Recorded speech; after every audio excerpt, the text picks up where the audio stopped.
Rob, I got about 1 million of these cut things that I've got going on. We're going to put on cut a whole bunch of blooper stuff and go like, it's really not that easy to do an intro and shit like this. Isn't it about the hardest thing to do? It is. It's hey everybody, and today I have with me I got the name exactly. It's right here. His name. It was right there.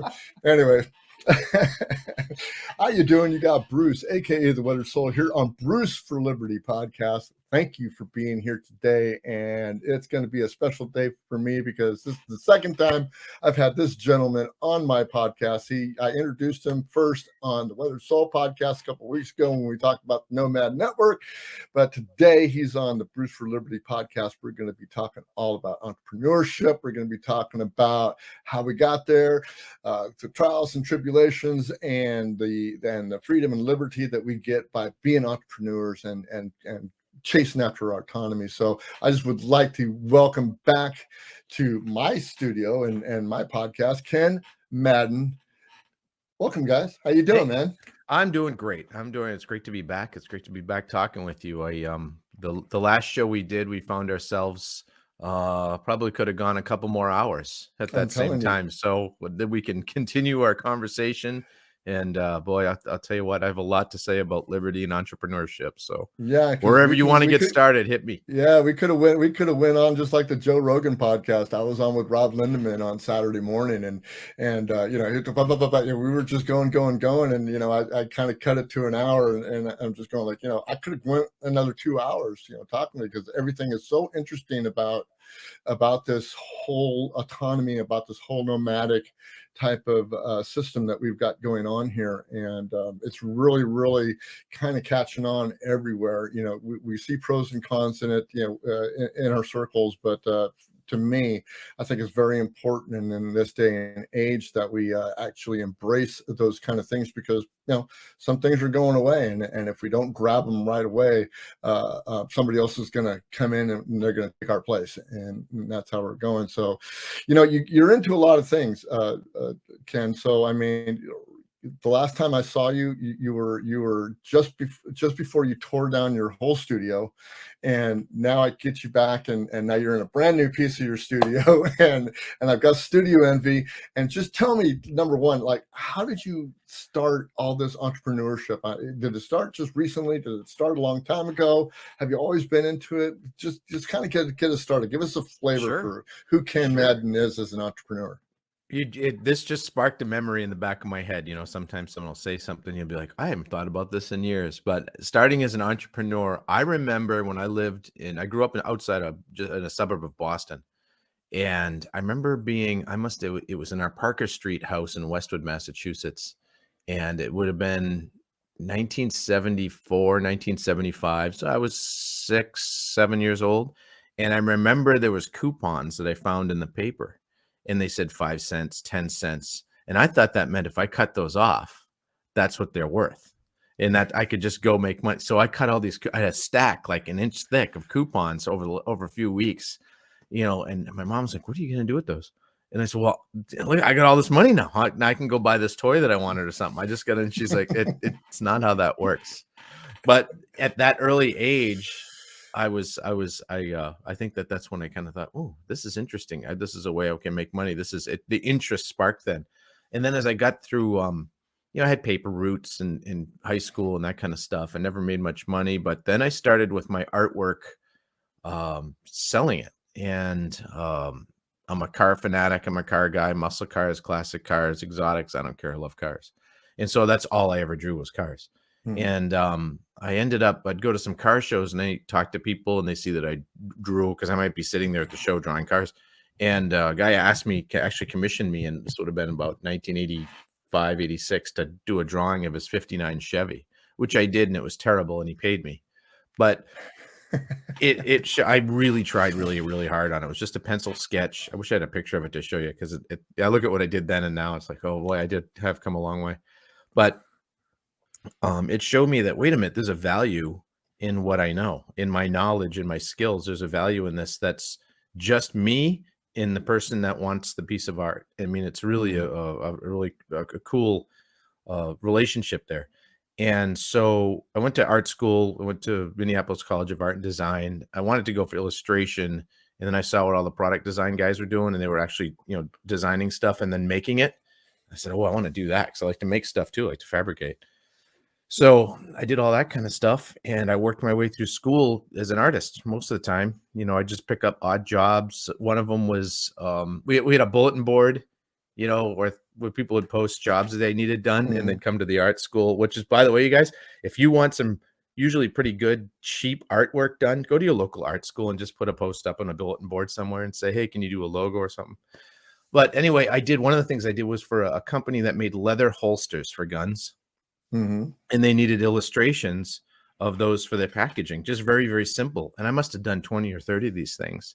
And that's really started me really thinking of the entrepreneurial side of things. I'm like, well, I could do this. And while I was in school in Minneapolis, they were building the Mall of America.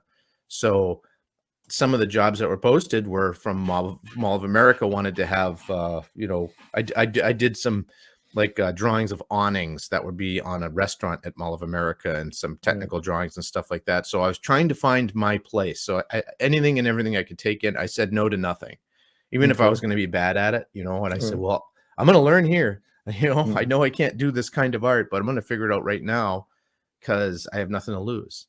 So, about my third year in, I'd go back in the summers. I go back to Boston, and I'd done a drawing. It was kind of a breakthrough drawing of a 71 Cutlass Supreme I had. And that was a car I drove back and forth between Boston and Minneapolis. Nice. I had one of those. I have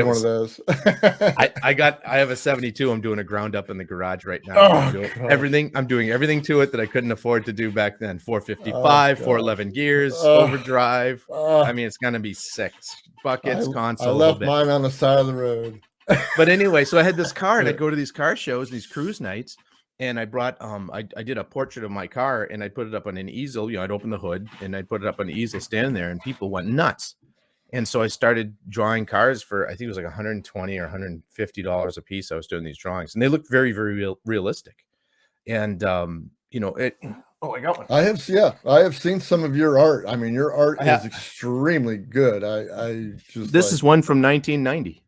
That is just fantastic. I mean, look at the detail in that. That detail is just so awesome, and the shading and the lights glimmering off of it. That is amazing to me. I mean, when I was in even when I was in high school, I was always into, I do computer aided design. I do AutoCAD. And that's what I do. I learned by drafting on a 2D drafting board. Nobody knows what a drafting board is. Drafting board is ink, and you're inking your blots, and you put your arm in it. Yeah, a number 2 pencil, and the way that you had to roll it, and the T-square and everything. And then you have to learn a way to write so it looks like you're an architect.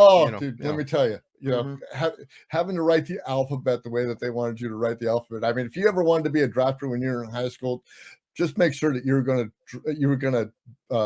print the alphabet a lot. Yeah, I mean, that was like the hundreds. That was like hundreds of times, like the first month. But anyway, I had these friends of mine who were always, a lot more artistic than I was. I'm just straight lines and circles. I mean, some of the guys that went to school with were really, really artistic, and they're drawing cars and stuff. Yeah. With what is it, French curves and all this other stuff that they had to draw with. It was incredible, and I was just so jealous. I'm just going like, I still don't have that knack. I mean, I'm still a straight line guy, and I'm a structural guy. I do 24 by 42 structural members and well, I always get a kick. I always get a kick out of talking to engineers because people say, "Oh, you're an engineer." I'm like, no, I'm not an engineer. I'm a product designer. I'm an industrial designer. It's a whole different world. Now, I understand engineering because I'm a motor guy. I build cars. I understand how stuff works. So I understand, and I understand manufacturing processes and what you need to do to make something that's moldable and producible, which a lot of designers actually don't, as you would probably know. I can draw you a blueprinted freaking engine, like no problem. But to do a car like you just did, it's just like I can't do it. I appreciate that. I appreciate that. I did take a long time it really took me 25 years before I got any good at it. And Yeah, I'm that sure. was terrible for a long time. But I made it into a business. So that's what I'd do Mhm. every summer. I'd go home and, Right. like I said, $150 a piece. I'd make $10 or $12,000 over the course of a summer to go Yeah. back to school with. And then when I moved out to Minnesota full time, it was a different culture, and they didn't buy, artwork like that. But what they wanted was pinstriping, or they wanted something painted on the car or Mhm. airbrushed on there. So I said, well, I think I'll figure that out. So I went and I traded a guy. I designed a T-shirt for him, and he owned a body shop. And I'm like, okay, if you'll teach me how to do some of this stuff, I'll design your T-shirt. And I ended up working there for 4 years. And Mm. so we rebuilt cars. I mean, I was making like $6.50 an hour, Right. making no money, but learning about cars and motorcycles. He taught me how to weld. He taught me how to do body work, and taught me how to lay out flames, and taught me about the chemistry of all these things. He was a mentor. Yeah. And at the same time, I was teaching about art and the layout and color theory and all this rest of the stuff. So we really had a nice relationship. And he deceased. He died a couple of years ago of cancer, which is too bad. But Yeah. it was one of those moments where it was just a little leap pad. I went from him working with him, and I was never an employee at any of these places, to Mhm. a place that did custom motorcycles, to another place that I airbrushed goalie mat. I just walked in one day. I was kind of in between a bunch of jobs, and someone said, "Hey, you should go check around this guy. He paints helmets or something around the corner. He does cool airbrush stuff." And I go over there, and he paints goalie masks, and he's like the top guy in the country to paint goalie masks. Right. Right. You see him in Wow. hockey with all, and I'm not a sports fan Nice. at all. So I'm like, I Uh-huh. walk in there, and he's like, "Well, yeah, I got like 40 of these things to do. I could really use somebody to help me with these." I'm like, "Well, I'll do it." So I go in there and do it. And of course, the first one I did, I go in there all cocky, I'm like, yeah, this is gonna be great, man. Watch this. And it was a skull head on the thing, and he had a way of doing it that was really cool, but it was really simple. And simple doesn't mean easy. Right. And so I did. I spent the whole day doing this mask, and I got it all done. I'm like, here, check this out. What do you think about this? And he looks at it, and he dips the rag into mineral spirits next to it and just wipes it off and goes, "That's just not going to do. It needs to be better. It needs to be better than that." And I looked at him, and it was one of those moments of, ain't nobody told me ever that it's not good enough, you know. But then he showed me the mask, and he says, really look at it. And Mm. he's like, "I can see you can do this, but here's where you went wrong.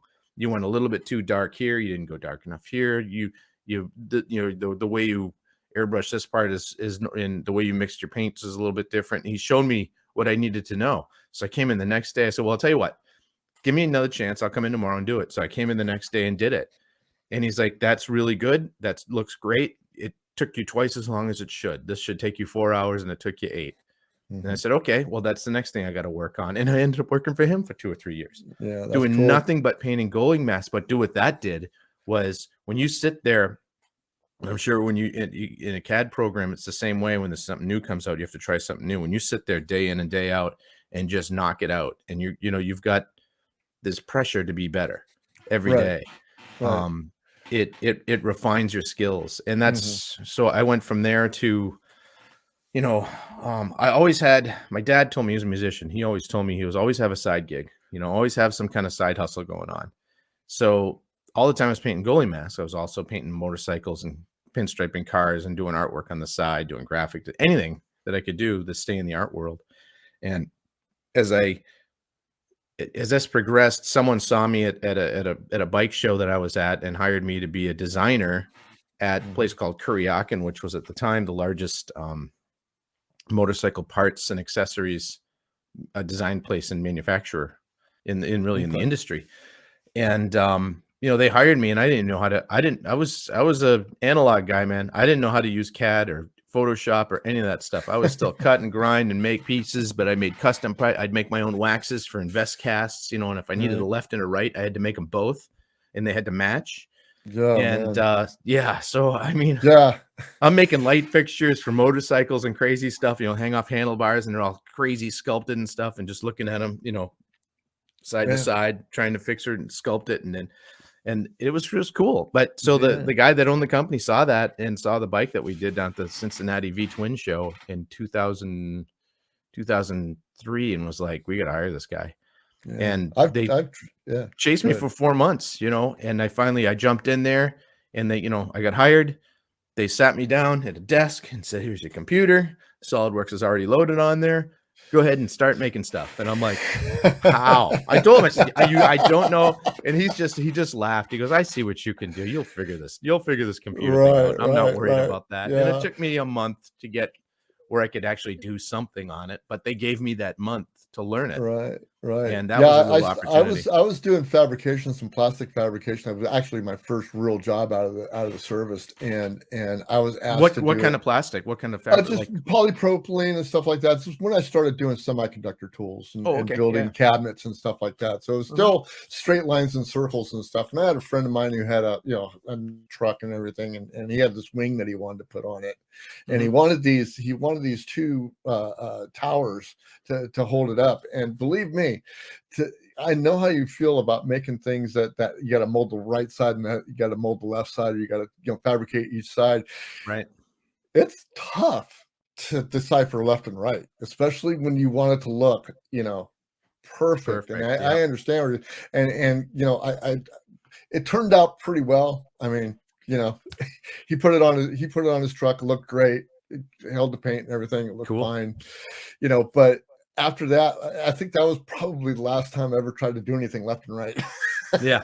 because Oh, and because with me, yeah, I because don't with like me it. right now, everything is just copy and paste. And if I need to build a building, I know I've got four corners and some middle to fill in, and it's Oh, pretty right. easy. And I'm pretty much a Lincoln log builder, so that's what Well, and it's funny because you mentioned it. You're going to the computer world and like yeah. the kind of thing like someone I was working on today.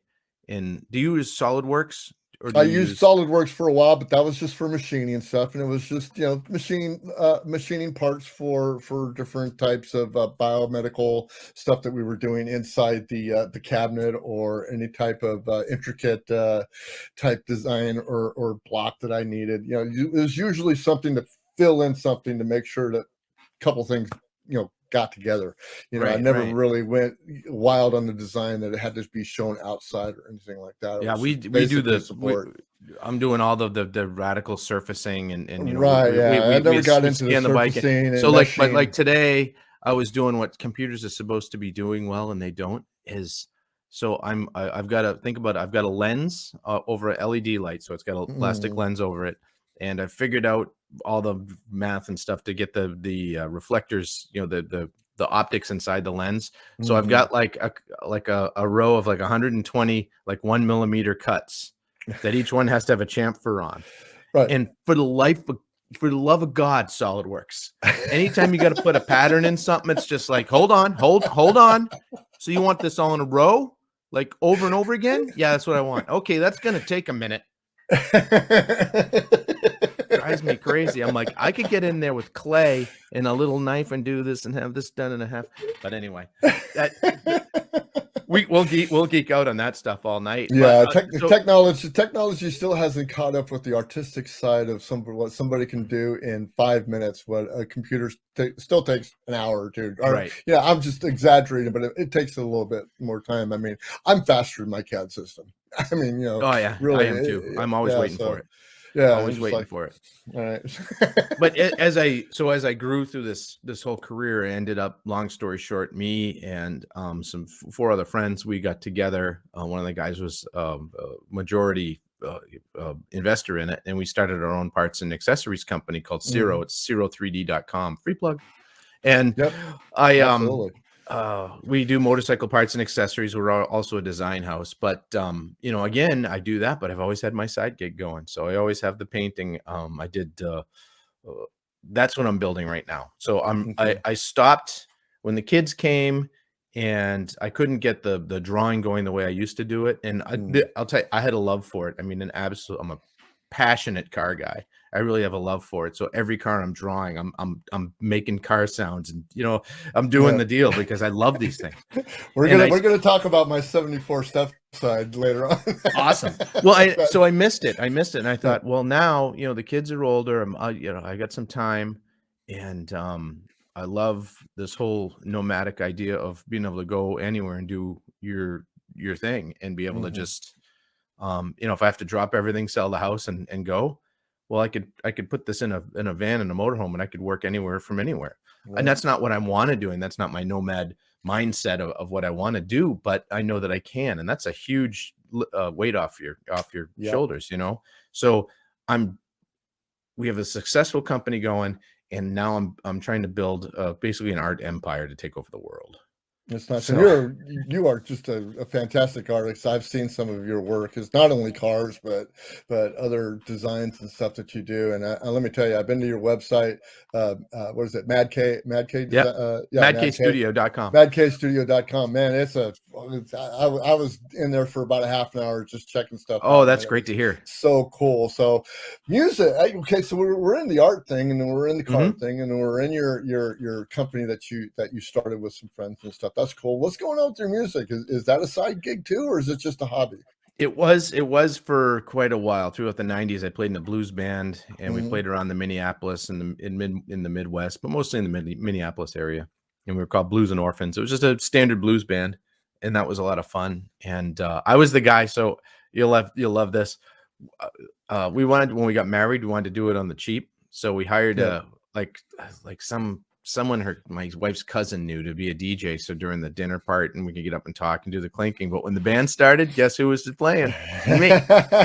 So my whole family's musicians. I knew a lot of other musicians, and from being in the band, a lot of musicians. I mean, we didn't have a huge wedding; it was like 80 or 90 people, but Right. it was big enough and sit there. But there was not one other drummer in the whole room the whole Oh. night. So I ended up playing my old wedding like the whole Oh. night, which was pretty funny. I'm telling you, man. Like we said before, in one of the either the rooms that we were in, the winners circles, or Mhm. yeah, I think it was the winners circles. It's like drummers and bass players. Like you just can't hold on to them, you know. And it's just like I had to force one of my guitarists. We have a band called the Weathered Souls. I had to Okay. force one of my guitars. I said, somebody's got to pick up the bass Yeah. because I'm not the only guy. I'm not the only guy who's going to learn how to play bass. Somebody else is going to have to learn how to play bass because I like playing guitar. you know, Right. and it's just like I went so far as to say I don't want to front the band anymore. I was going to have somebody else front the band. They're like, oh no, you can't do that. I'm like, well, then somebody's going to have to learn how to do the bass Yeah, exactly. Someone always because has I'm to not learn. Paul And McCartney. Yeah, I'm not Paul McCartney. Yeah. right. And for me, so my next purchase is gonna be some kind of a keyboard so that I can record. So now I've got the drums. Again, I mentioned I'm cheap, so I can record my own intros and outros with drums, Right. and I've got no problem having it just be drum music. But I'm like, if I could throw some keyboard in there, and I play a little bit, I mean very, very little bit, Hmm. but enough that I can do little intros and stuff. And Yeah. then that makes it so it's all mine. And Nice. the copyright stuff and all that goes out the window when it's your own music because they don't know what it is. So Yeah, that it's makes still worth it. I mean, I every so often because I'm a writer and a songwriter and I write music tabs and stuff like that. So I collect it all up because it's actually just one price, and you just pull in 100 documents if you want to. At least it's all yeah, copyrighted that's and true. stuff. So yeah, it works out well. But Well, and that's what my yeah, dad does. My dad's a composer and arranger, and he's been a big band jazz guy for years and years, an orchestra, and he writes for marching bands like yeah, college level, high school level marching bands. Got yeah. thousands of things. He'd hate my music. Well, he probably because I would. He because I do tab. I've never learned how to write music. I mean, the actual notes and the stuff like music that. theory and stuff like Yeah, that of it. the music theory and everything. Because I was always, my mom put a guitar in my hand when I was 8 years old, Oh, and cool. I learned everything by ear, Mhm. everything by ear. And it was George Jones at that time because she was a country western type. That's what she listened to. Sure. George Jones and Marty Robbins and stuff like that. And I learned it all by ear. In fact, I had this one record that I put on that taught me the three chords, and that was it. And that's all I needed.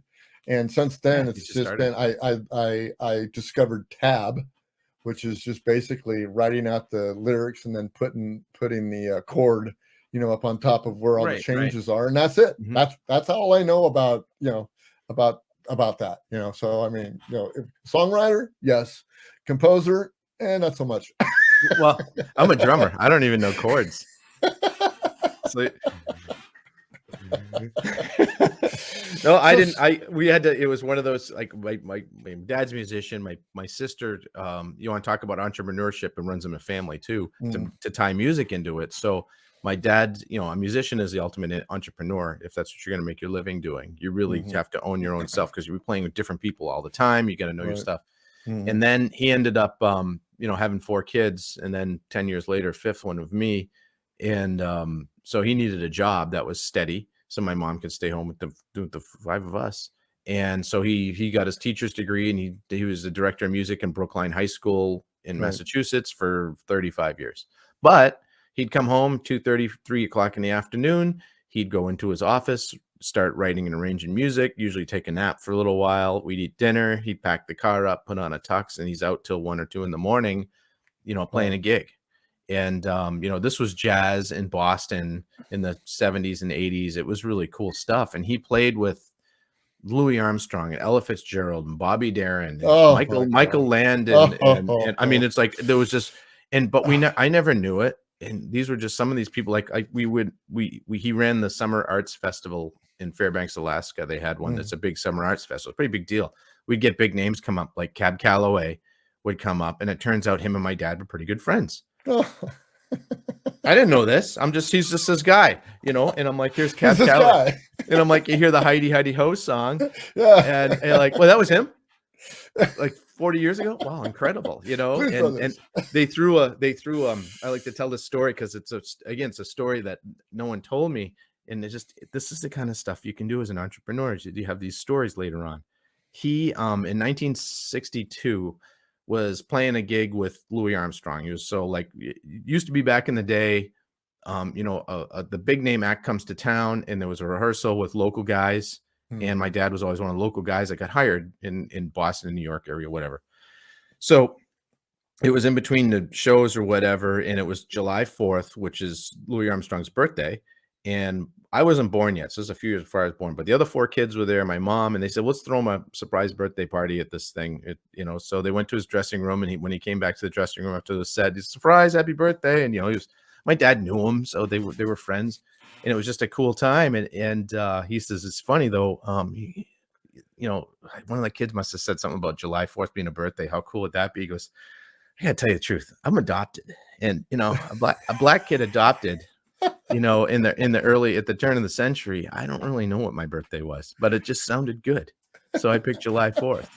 You know, all of that kind of thing. You know, I think about that moment in time, and that what that meant to him, to my family, to me right now, was all because my dad was smart enough to be an entrepreneur, get good at a craft, know how to market himself, and get out there to a point where he's playing with Louis Armstrong.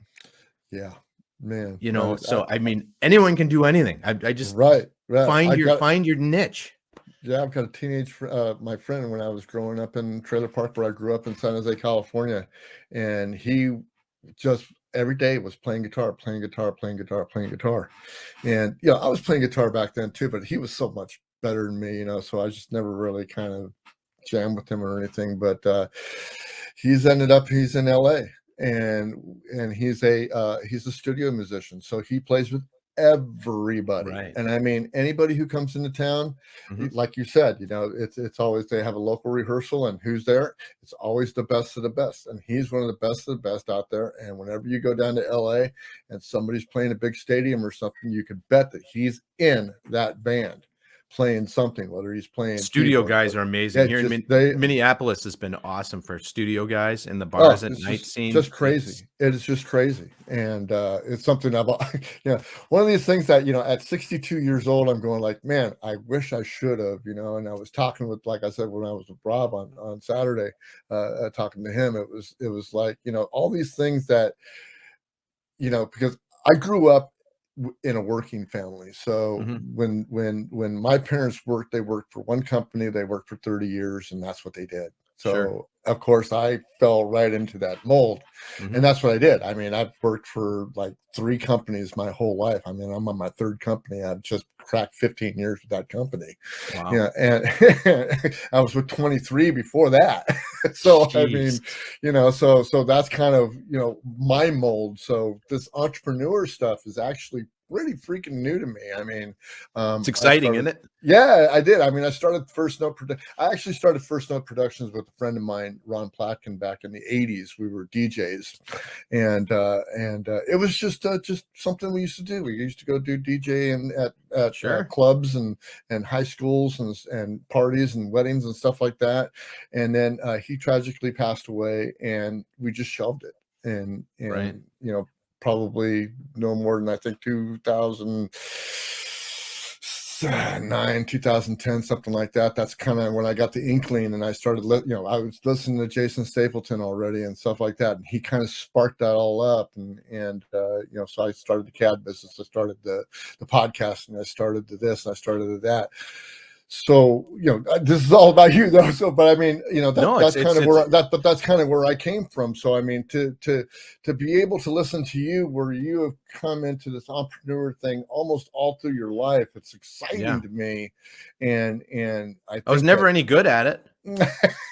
It's just now that I'm trying to be good at it. But That's what we're going to talk about next, because what I want to talk about next is that it's really exciting that you got into all these things and that you're going forward and you have this company and all these things, but there had to be some big trials, there had to be some failures, there had to oh be man, some hard times, and what I want to really get to my audience when we're talking about liberty and freedom and autonomy and doing the entrepreneurial thing is that it's just not get rich quick overnight. It's just not you the think of grind. something one day and all of a sudden you're Mhm. selling millions of copies of it the next day.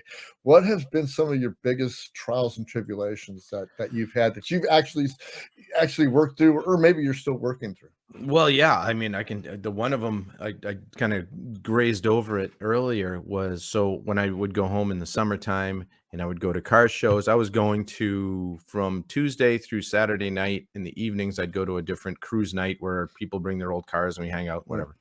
And I was making great money doing that, and I thought this was never gonna end. It's really, really cool, and when I came out and I spent my first summer in Minnesota, in Minneapolis, first of all, I didn't have a tribe of people that I knew. I didn't have a group of customers that had been with me for a couple years. I mm, didn't know the car clubs. I didn't know the people out here because I wasn't here in the summers, so I wasn't in the culture, in the car culture out here. So it took me a while to break in, and people in different parts of the country are different, and it's not good or bad or anything. It's just it's a different society. It's a little bit different, mhm, what people appreciate. So I couldn't get it going, and I fell on my face, mm. and I remember what I ended up um working at Frank's Nursery and Crafts, which was a little nursery store. It was Frank's Nursery. It was a chain. I don't know how far out of the Midwest it got, but they'd sell yard stuff. Right. And I started working there for $4.60 because I needed money. My art business had fallen completely flat. I wasn't getting anything. I was playing in the band still, but we'd make 70, $100 a week, if that. You're playing Mhm. bars and stuff. We were Know just getting that. started too. I Yeah, you know know that that. one. So I'm trying to live off this, and I got a house with 4 roommates, and we're all Right. partying all the time and doing stupid stuff too, which of course, doesn't help it. And then you're dying anyway because your business is falling apart. And so I ended up right around that time is when I ended up finding the auto body guy and started just trading back and forth with him. And then I fell into a job because the band started taking off a little bit, but I'm struggling hard. I mean, I'm making like $300-400 a month, and this is in the '90s, guys. This isn't Mhm. like 1940 when you can get by Right. on that. This is in the '90s, and I I I fell into a job where I could work from like 10 to like 2 or 2:30 in the afternoon. So part-time, but it was like $10 an hour. So it's double what I was making. And it Right. was in the toy business and working for an entrepreneur. That was the guy he was basically the head sculptor in the toy industry back then. We did action figures. So he sculpted Mhm. action figures. It was called 8 Ball Studios. His name was Steve Kiwas. He's still around and the most brilliant sculptor I've ever worked with. And um, I was the guy that, he'd sculpt something and we'd have to make a little silicone mold of it. And then I'd pour wax or urethane in it and they'd do the finish work to that. But I also, he had a milling machine and a lathe there. So I'd build the armature. So if you have think about an action figure where the arms turn and the legs Right. move and stuff like that. Well, you have to design that in when you're sculpting it. And so we made all the little armatures and stuff. So I made all that stuff. And then I turned into the weapons guy. So I all made little miniature guns and swords and knives for action figures. But through all that time, I'm like, man, I want to make some more money. I want to learn what you're doing. And he said to me, I remember when he said this to me, I was like, this clicked in my head. He didn't say it as a jerk. He said it as realist. He goes, here's the deal with the way I can pay what I'm paying. There's a line of people out there that want to come and do what you're doing. Yeah. There's a line of people that want to work with me. And it was true. I mean, he would never have a problem. He goes, I don't want to hear like the excuses like my last guy I let go. And he's like, I don't want to hear excuses like, oh, I met this girl, or I'm in a band and we really got messed up last night and I'm going to be late. And I'm just thinking to myself, I'm like, I did just meet this girl. I am in a band, but I'm just not going to tell him. But it instilled something in me. It's just like, I realized I'm like, you want to be the guy that has the talent that's able to hire the other guy that really just wants to learn. So part of my journey, that was hard. And then my first daughter was born and my wife and I weren't married. And at 3 months old, we just could not get along anymore. Yeah. And so she told me to go pound sand, and I went and pounded sand and pretty much just was a dirtbag for 3, 4, 5 years, until we got our crap together and said, we got this little girl. Why are we apart? And we ended up getting married. I mean, she was on welfare. I hated that idea. And, I've been through that whole rigmarole of crap too. And, but throughout the whole time I said, at least I have my art. At least I can keep, and even though I wasn't making a lot of money, I was making enough that I could eat and have a car and get around and go see my daughter every possible chance I got. And, I said, it'll pay off eventually. Well, what I was doing, and I didn't realize then, is I was building an arsenal of skills that most people don't have in the art world. Most people can do one thing. I'm a painter. I do watercolors. I can paint watercolors. Well, I can paint watercolors. I can paint oils. I can use airbrush. I'm pinstriper and marker renderings is what I do these things with. I've done murals, and now I do things on the computer. I know how to weld, and it's because I do anything I could to make money. Right. And it was hard, and it was a lot of nights of eating ramen, and I'm telling you that. I remember in floating money. This is one of the things you don't realize. You could float checks back then. You can't do it anymore. You can't do that anymore. Someone, I'd get a job in. So maybe I get a job in for like a paint job for like $2,500. All right. I'm $5,000 behind in bills and stuff. And I got to figure out where to put this money. And so, all right, well, he's going to write me this check. I think 4 days for this to go through, but I can 6 days over here. And I remember having a time where I had $900 in overdraft fees. Oh my gosh. And you go, because they hit you for $20. Oh yeah, and they kill you. Yeah. $900. I'm like, this is more than I make in a month. How am I going to figure this out? Right. And it was just, but you know what you do? You put your nose to the grindstone and figure it out. And it took me a couple months to get out of that mess. And it was horrifying. Credit cards at 30%. It was really, really hard. And then it wasn't. Yeah. Then things started to turn. And it's like, oh, I'm getting more customers now. I get, all of a sudden I look in my basement and I've got 25 motorcycle parts of 25 motorcycles to paint down there.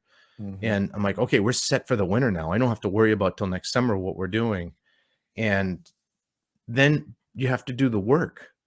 Okay, I've got all the jobs. You promised all the people all the jobs. You promise this, then you get the stress over the head. And I say none of this is negatives. This is all positives. This is character building. This is learning what you love to do, learning what you hate to do, things that you don't want to do anymore. Like I don't paint bikes anymore. It got to be something that I didn't enjoy anymore. And I said, I can let that go and replace that with something else that brings me joy, but also can bring income. But more importantly, they can bring income because it's going to bring other people joy. It's going to give something to them that they want, they appreciate, they know, love, and cherish. Yeah. And I can create that for them. They'll pay me.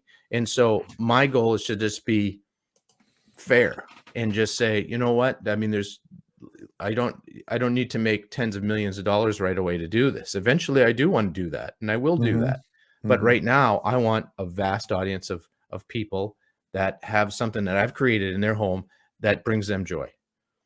It is. And so We'll be talking about that one of these days. But you know what? What really kind of impressed me with your art was I fell into this Inktober thing that you guys had going on. that was fun. And That's a lot of fun. and you know, seeing everybody, because we have a lot of artists that are on the Nomad Network. It's incredible. And I'm not a big artsy guy, but you know, I do, you know, there's some types of art that I do like. But I mean, to see some of the art that you guys came up with just by the inference of a idea, like, you know, I think the last one was crisp and everything came, Right. and that was an interesting one. And there was water, there was all kinds of different stuff that you guys were doing.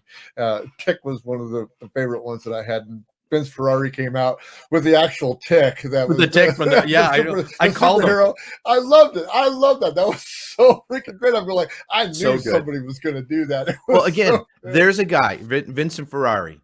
There's a Yeah. guy right there that was, he's the reason I found out about Inktober. And for those of you guys that don't know what Okay. Inktober is, it's a India Ink company, I think is what started it many years ago. And they just give you a list of words, one for each day of the month, and you have to each day of the month draw something that has to do with that word. And that's as much direction as you get. It's cool.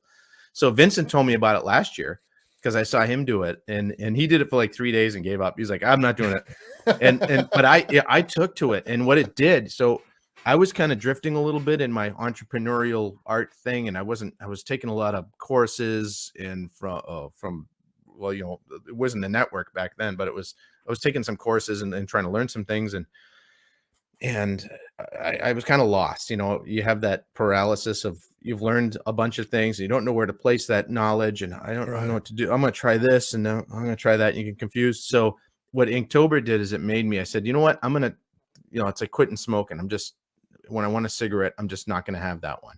So I flipped that around, and I said, every night I'm going to spend a half an hour to an hour doing one of these drawings, no matter what, even if it's middle of the night, whatever. Every night before I go to bed, I make sure I did it. I did it last October, and it changed everything. It grew my social media thing. I met a ton of other artists and people that were also people I could help, and also people that could help me. Nice. So we did it both ways and started building some community. And then so when it came around in September, I mentioned it in the Nomad Network. I'm like, hey, everybody, we've got this Inktober thing. If you haven't heard about it, let's all do it. And it doesn't matter if you're good or bad. It doesn't, just let's do something all together as a community and then enjoy it. And so we were posting everywhere and doing different things. And so I used it as an experiment too. So every day I'd have I'm on social media purely to guide people to my website. That's why I'm on social media. I'm not afraid to admit Good that. reason why. Yeah. So, but it's a good experiment to do things. So what I post on Instagram and Facebook is different than I post on Twitter. Like on Twitter is a lot more. I've got a history of being a political activist for a long time, and I got out of it. Twitter's my alter ego. So Twitter's the That's where I assassinate my character. There's a certain kind of posting that rhymes with ship. That's my Twitter place. So when I do it on Twitter, I put the drawing on there, and I always have something to say about the drawing, but I always throw some liberty jab at the man as I'm doing it on there. And that's worked out too, because now I've gotten, that's good. You know, I got into social media because I was into politics, and someone had to learn this stuff in the groups I was in. And so I learned it, and that's how I started. I do a little bit of family stuff on there because we're spread out around the country, but mostly it's I got out of the political thing online because it was useless. It's just people arguing. Right. And what you want to make a difference? A rabbit hole. Yeah. You want to make a difference. Actually do something that's going to get you to a point where you can affect change. And to do that, you either need to bring 20,000 votes to somebody or a direction, or have the money to buy the politician to make to basically, I say buy them, I mean to run their campaign and get someone in there that's going to be, then they owe you. And unfortunately, that's what we're down to. Yeah, I'm sorry. So let's switch gears here. So let's talk Sure. about we've talked about the way that you've made your money and the way that you started entrepreneurship, and we've talked about your trials and tribulations. We talked about some of your wins and everything. Let's talk about how this all comes to about to what you're going to be doing with your autonomy. Jason talks a lot about autonomy and about his nomadic. The reason why we're here at the Nomad Network, because we want to start a business that we can take anywhere that we want to go. And I also want to talk about the way that it has granted you, or you've attained liberty and also freedom from this, because a lot of people, when I was talking to Rob, and I'm going to refer back to Rob again, it's just like people, I think the majority of people that I hang around with, I mean, they all think that sometimes, my podcast is silly, or if I'm doing this and spending too much time doing this one thing or not the other, not working, that they think is crazy. But, Rob said that people just hate freedom. People just hate freedom and liberty It's true. Oh, he nailed because it. Yeah. it's too hard. It's too Yeah. hard for them. And it's just easier to go to work every day and work for the man, and then come home, and buy the groceries, and watch TV, and do the sports thing, go to camping, and do this, and da da da da da da. Trying to do this entrepreneurial thing, trying to grasp on to this idea that the nomadic wealth system and the liberty and the autonomy and the freedom that it gives you is just hard work. Yeah. So, Yeah. Ken, where are we going with this? Where are you going with it? Well, I've already been to a place where I'm like, if I can't live somewhere, or if I don't like the direction of where I'm living is going, I need to be able to move to where I do like the direction of where it's going. Mhm. So living in Minnesota and having been an activist in the GOP there for a decade, I realized it's pointless. And these people don't like liberty. They like to stick it to whoever they want to stick it to. And the people on the left want to do the same thing. So it's just a matter of what group you want to sit with and point at the other group and see it's their fault. So as last year, everything happened in Minneapolis, and we had, people saying, let's get rid of the police, let's do this and that. And all hell broke loose. And the way that the state reacted and the government reacted on all sides was absolutely ludicrous. And I said, we had also a good year at the company, and our company's in Wisconsin, just over the border, and I lived in Minnesota. So because of other problems, I have to pay taxes in both states, and then it gets reconciled. It's ridiculous. But anyway, I see what the difference is. We had some success this year, and I'm not wealthy at all. I'm middle class, but I could see the difference, and it was thousands and thousands of dollars. And I told my wife, I'm like, let's get the hell out of the state. Let's jump the border and move over to Wisconsin, where it's going to be a lot freer. Wisconsin isn't great, but I'm moving from a metro area where all of the people are, where the tall buildings are, and that's where the crazy seems to be, right? It's not Mary Tyler Moore anymore, is it? Yeah, no, it's not Mary Tyler Moore anymore.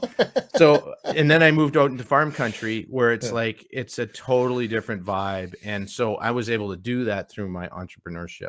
My nomadicness is, I want to live in something like that. Now I'm tied down because there's a company that I'm in. And so I'm tied to a certain radius, but in that radius there's enough states I can go to make it work. The other thing is that company that I'm in, we started, it's an entrepreneurial thing, making motorcycle parts. We make stuff no one needs. So you have to be, you have to be a little crazy to do that. Yeah. So where I'm going from here is, so this house that we bought, I found a house we bought it this summer, in the worst time to buy a house, but the best time to sell a house. So we made a pile of money on the one we sold. And I looked for a house that we could buy and get a good deal on. And then we found one because it was unfinished. As you said, you've seen what I've been doing in the basement of it. It was an unfinished basement. So I'm finishing it all out, but I'm building an area that I can be in for a while, in a real, a place that I want to be, and I want to exist in. And that when clients and people come over and see it, they want to exist in there too. And if I can do it here, I can do it anywhere. That's the thing. So as things go forward, eventually I want to move south because of winters. Mm-hmm. But that'll be after I retire, which will be in, sometime in the next 10 years. Nice. But I Nice. say retire, I mean, just that's retire from my day-to-day job. I think the real work Right. begins afterwards. My dad being the example, we spoke of him earlier. He just spent a week out in Boston at WGBH Channel 2 Okay. with 18-piece big band of the best musicians that they could get. In fact, the conductor was the lead trumpet player in Buddy Rich's band for a long time. It's that level of people, and he's 90 years old, and he composed and arranged a record, and they recorded an album. That is So I'm fantastic. like, he never stops, and I'm Yeah. like, that's my inspiration. I'm never Yeah. gonna stop. Yeah, me neither. I'm never going to stop. That's kind of where I'm at, and man, just exciting to hear. What this network, like I said, I didn't want to get into the network too much, but as much as we have the network and the people that are around there right now, and the people that are coming in every day, it's just one professional or beginner or aspire after another who wants to come in and either learn or give or push up or whatever. And it's exciting to be around these people. It's exciting to be around you and hear your story, man, because you posted a picture this morning, I think, of looking out one of your windows right out into Yeah, the just out of my farm, deck, just the out of your sunrise. deck, and I was just going like, dude, that's what I want. And it's not so much envy as much as it is that's kind of where that's that goal that I keep talking about, because I write Sure. every day. I try to write an inspirational post every day onto the network to make everybody kind of see that goal and hit that goal, and don't make like it's nice to have all kinds of goals, but make some attainable goals, and then when you get that goal, you get that win. And Jason said this a bunch of times. If you set yourself up for just little small goals, then when you win, you get that inkling that you won, and that Right. changes your brain, and it changes it into a winner's brain. And Mhm. you keep doing those wins and wins and wins and wins, and then all of a sudden you're going like, hey, I can do anything. But And I think seek out the people that appreciate that. So, like, absolutely. your writings every day do mean something. I read them every morning, and I'm like, Mm. "Oh, you know what? Yeah, that is what I'm thinking right now. That is what I should be looking at." I can, um, there's so many other people on the network in different areas of expertise. Like, you're writing. I don't write much. I need to do it more. I just took the copy clinic class, 2 days of intense Mhm. Yeah. writing. Oh boy, And geez. it was like, okay, I need to but again, it was a change of mindset because we worked with 12 people all together. Basically, it was a workshop Yeah. where what changed for me was writing wasn't something that I had to do to tell people where to go and buy my stuff or Hmm. whatever. It Hmm. was, no, this is actually enjoyable. This is part of the creative process. I can be thinking about this writing now as I'm creating a painting or a product. Nice. It's the same thing. It's a creation process. So like so now when I'm reading like your writings or some of the other people's writings or a book or something, I'm really looking at what are they saying? How are they saying it? I'm looking into the craft of it rather than just Hmm. the words. Right. And Right. I think that's one of the things that is going to be the way that we're going to be able to change the world and change the country and change our small microcosm of people to start out with, Yeah. is just dive into something that means something and understand it. And then when you see other people doing it, support them, engage them, and learn from them. Yeah, I'm going to be that next year guy for the copy clinic. I have yet to take. It's probably one of the only classes I haven't taken from Jason is the copy clinic. But right now, I don't have anything to sell. I'm doing my podcasting. I'm still working 9 to 5, but I've got the band and I've got the CAD service and stuff like that. But I really don't have a product that I'm out there selling. So to me, the copy clinic isn't. It's not a priority, but it's something that Right. I really want to do because I love to write. I mean, I write music, I write these motivational things every day. I do I mean, I can see it working for me in my podcasting too. So I mean, it's something that I've always wanted to do. It's just I wouldn't have been I would have had to schedule that in, and when I found out that he was doing the copy clinic, I was like, I can't take that time That's why off. I didn't So do it last year. So yeah, last year I yeah. didn't do it. I So had the same thing. And then some good friends on the network. Carol LeBaron was one of them. Yeah. Okay. And she took it, and after it was over, she's like, "You are such a fool for not taking this." And I'm like, "I didn't have the time, and I didn't want to spend the money because it isn't cheap; it's expensive." But Yeah. It's after doing it, I'm like, I'm absolutely amazed at what we learned in 2 days there.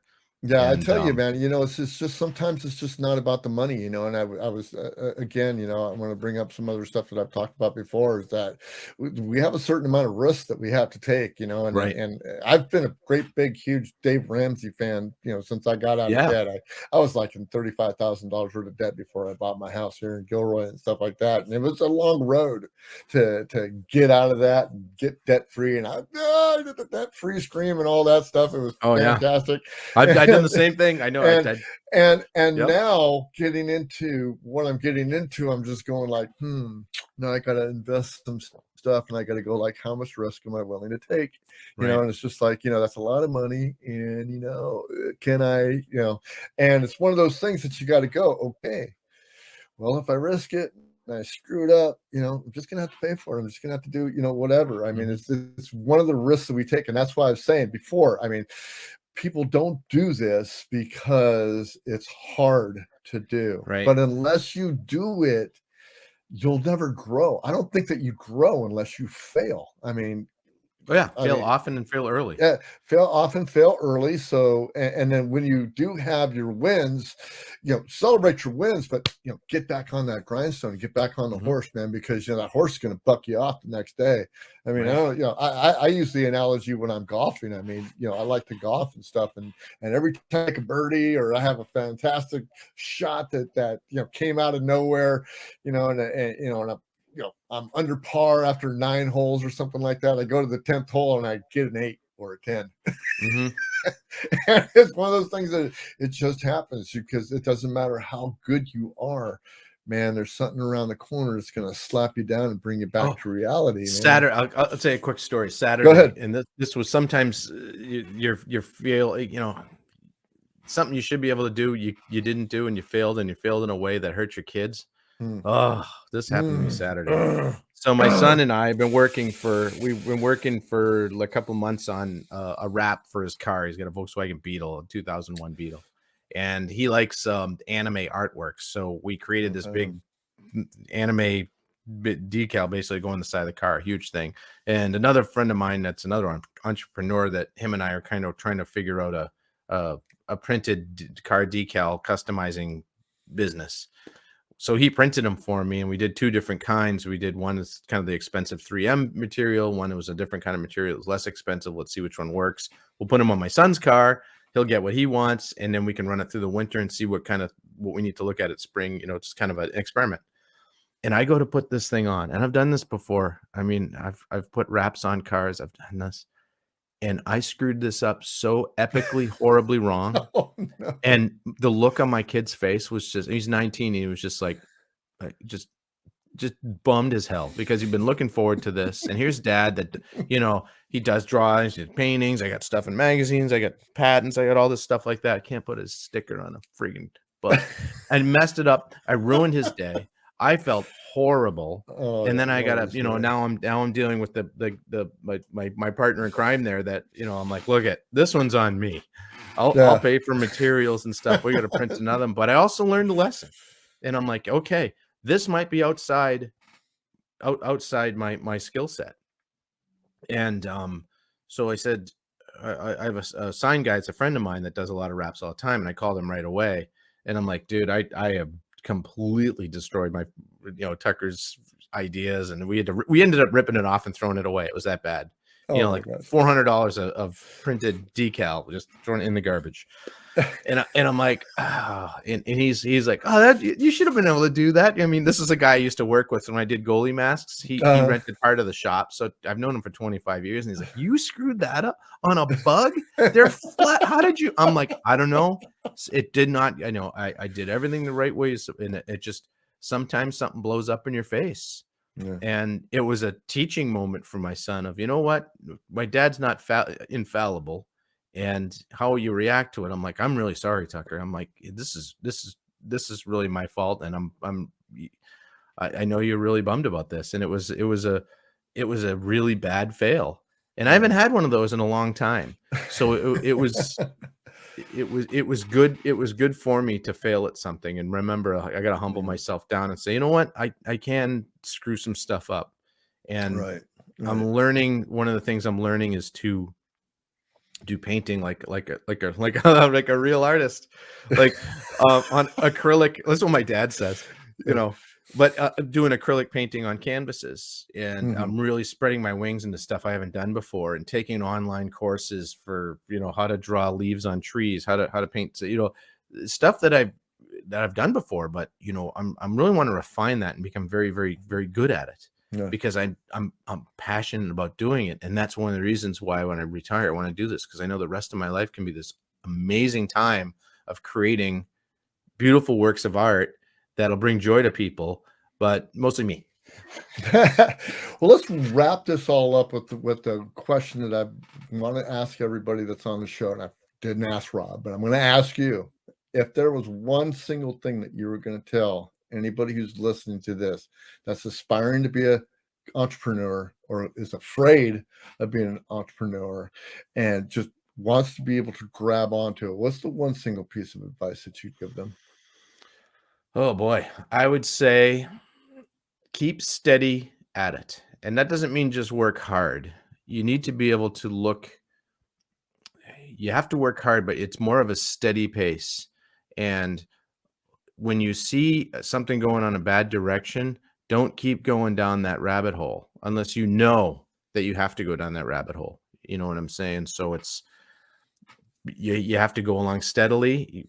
Celebrate your small wins, but it's going to take some time. So stay at it, but be smart with the way you're staying at it, and don't be afraid to have a failure and realize, you know what, that failure might have been someone else's fault. It might have been your fault. You got to move Hmm. past it.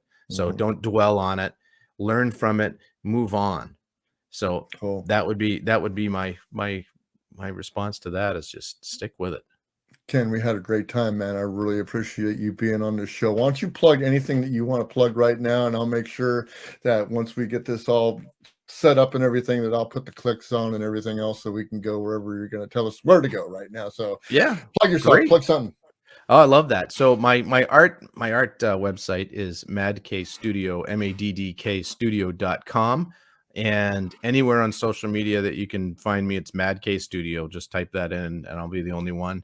And then if you have a Harley Davidson or a Honda Goldwing, our motorcycle company is Ciro3D.com. So it's CIRO 3D.com, and Goldstrike3D.com are our two websites. And you can see the parts that I've designed, and we have some pretty cool stuff there. So go check it out.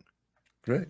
Ken, man, it's been a pleasure, man. Thank you for being on the Bruce for Liberty podcast, man. I really appreciate it. If you guys like this content, if you guys got something out of this, please share with a friend and hit the subscribe button up above and hit the like button.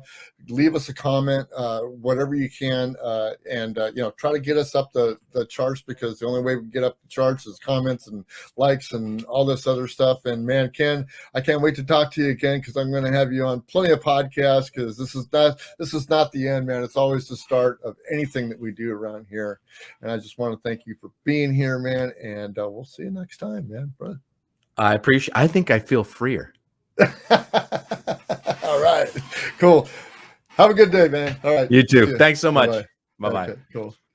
All right, man. Thanks a lot, dude. That was great. That Like, was that was I just kept that right in, man. That's that was fantastic. cool. That was Yeah, very we cool. bet. I appreciate.